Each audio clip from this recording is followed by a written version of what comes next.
Learn English through Stories S2 PDF. Adapted and modified by Kulwant Singh Sandhu. Contents: The Secret Garden Chapter 2, Mistress Mary Quite Contrary. The Secret Garden. Chapter 2, Mistress Mary Quite Contrary. Mary had liked to look at her mother from a distance, and she had thought her very pretty, but as she knew very little of her, she could scarcely have been expected to love her or to miss her very much when she was gone. She did not miss her at all, in fact, and as she was a self-absorbed child, she gave her entire thought to herself, as she had always done. If she had been older, she would no doubt have been very anxious at being left alone in the world, but she was very young, and as she had always been taken care of, she supposed she always would be. What she thought was that she would like to know if she was going to nice people who would be polite to her and give her her own way as her ayah and the other native servants had done. She knew that she was not going to stay at the English clergyman's house where she was taken at first. She did not want to stay. The English clergyman was poor, and he had 5 children nearly all the same age, and they wore shabby clothes and were always quarreling and snatching toys from each other. Mary hated their untidy bungalow and was so disagreeable to them that after the first day or two nobody would play with her. By the second day they had given her a nickname, which made her furious. It was Basil who thought of it first. Basil was a little boy with impudent blue eyes and a turned-up nose, and Mary hated him. She was playing by herself under a tree, just as she had been playing the day the cholera broke out. She was making heaps of earth and paths for a garden, and Basil came and stood near to watch her. Presently he got rather interested and suddenly made a suggestion. "Why don't you put a heap of stones there and pretend it is a rockery?" he said. "They're in the middle," and he leaned over her to point. "Go away," cried Mary. "I don't want boys. Go away." For a moment Basil looked angry, and then he began to tease. He was always teasing his sisters. He danced round and round her and made faces and sang and laughed. Mistress Mary, quite contrary. "How does your garden grow?" "With silver bells and cockle shells and marigolds all in a row." He sang it until the other children heard and laughed too, and the crosser Mary got, the more they sang Mistress Mary, quite contrary, and after that, as long as she stayed with them, they called her Mistress Mary Quite Contrary when they spoke of her to each other, and often when they spoke to her. "You are going to be sent home," Basil said to her at the end of the week, "and we're glad of it." "I'm glad of it too," answered Mary. "Where is home?" "She doesn't know where home is," said Basil with 7-year-old scorn. "It's England, of course. Our grandmama lives there, and our sister Mabel was sent to her last year. You are not going to your grandmama. You have none. You are going to your uncle. His name is Mr. Archibald Craven." "I don't know anything about him," snapped Mary. "I know you don't," Basil answered. "You don't know anything. Girls never do. I heard Father and Mother talking about him. He lives in a great, big, desolate old house in the country, and no one goes near him. He's so cross he won't let them. And they wouldn't come if he would let them. He's a hunchback, and he's horrid." "I don't believe you," said Mary, and she turned her back and stuck her fingers in her ears because she would not listen any more.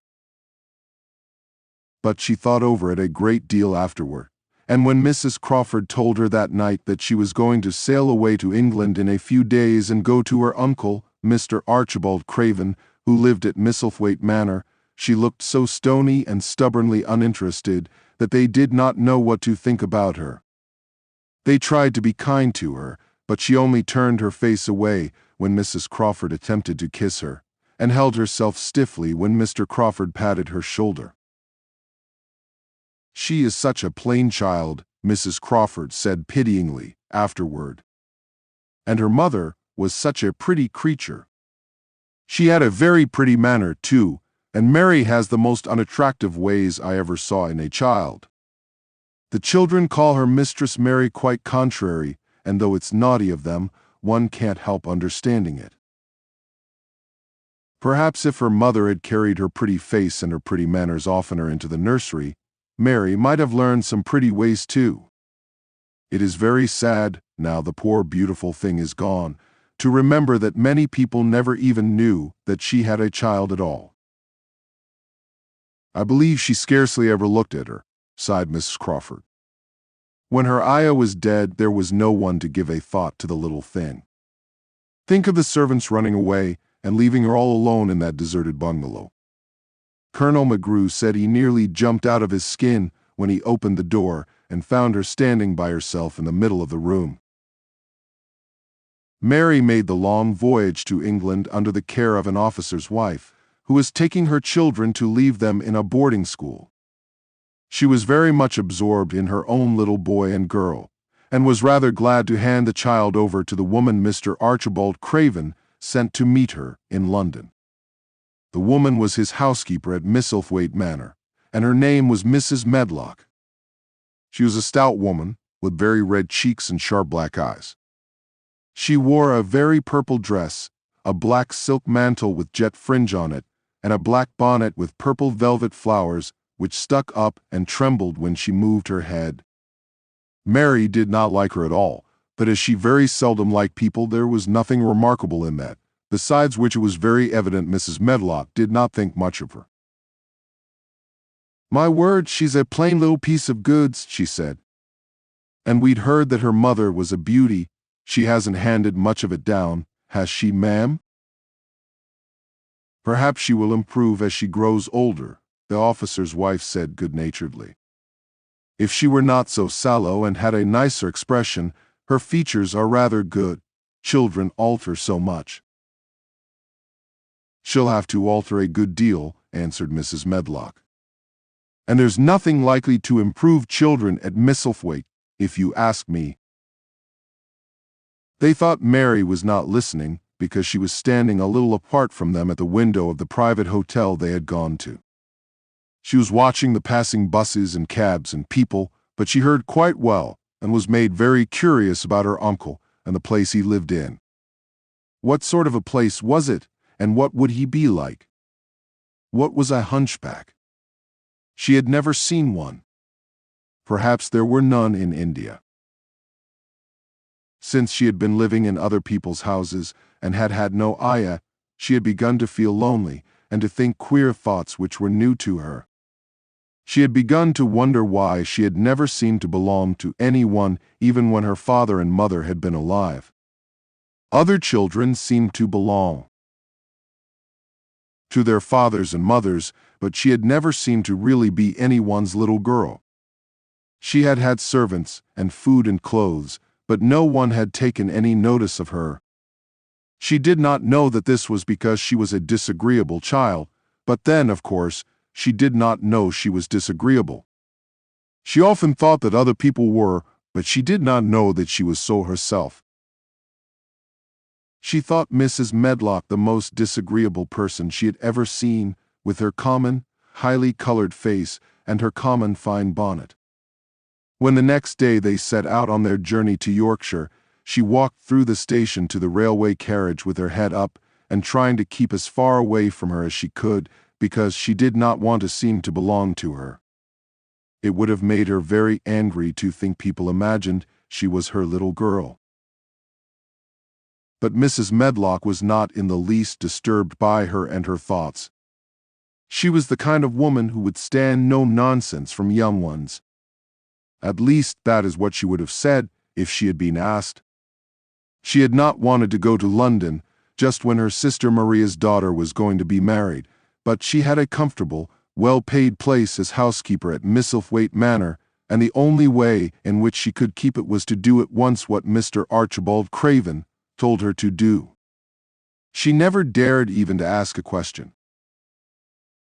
Captain Lennox and his wife died of the cholera, Mr. Craven had said in his short, cold way. Captain Lennox was my wife's brother and I am their daughter's guardian. The child is to be brought here. You must go to London and bring her yourself. So she packed her small trunk and made the journey. Mary sat in her corner of the railway carriage and looked plain and fretful. She had nothing to read or to look at, and she had folded her thin little black-gloved hands in her lap.